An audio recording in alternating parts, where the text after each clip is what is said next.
સુરતના પલસાણા તાલુકાના જોડવા ગામે આવેલી સંતોષ ટેક્સટાઇલ મિલમાં ગત તારીખ 1 સપ્ટેમ્બરને શનિવારે અચાનક ડ્રમ વોશર મશીનમાં ભયાનક બ્લાસ્ટ થતાં ભારે હાહાકાર મચી ગયો હતો।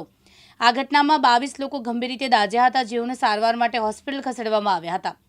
ઘટનાના 2 દિવસ બાદ 2ના મોત એક પછી એક શ્રમજીવીના મોત થયા હતા, જેમાં આજે મંગળવારે સવારે સારવાર દરમિયાન વધુ એક 37 વર્ષીય શ્રમજીવી યોગેન્દ્ર બનારસી પ્રજાપતિનું મોત થતાં મૃત્યુઆંક 8 થયો છે।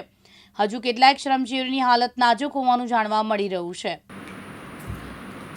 ગઈ તારીખ 1/9/2025ના રોજ જોડવા ખાતે આવેલ સંતોષ મિલમાં ડ્રમ બ્લાસ્ટ થતાં 2 વ્યક્તિના સ્થળ પર મૃત્યુ થયેલ અને 22 વ્યક્તિઓ ઘાયલ થયેલ।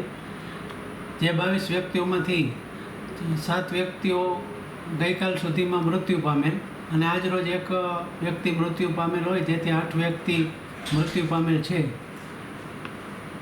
અને મૃત્યુઆંક 8 થયેલ છે। તપાસ દરમિયાન અકસ્માતે મોત દાખલ કરેલ, જે તપાસ દરમિયાન ગુનો દાખલ કરવા માટે તજવીજ ચાલુ કરેલ અને ડ્રમના ઓપરેટર તેમજ ડ્રમના સુપરવાઇઝર વિરુદ્ધ ગુનો દાખલ કરવામાં આવેલ છે। સાહેબ, આગળની તપાસમાં કોના વિરુદ્ધ ગુનો દાખલ થશે?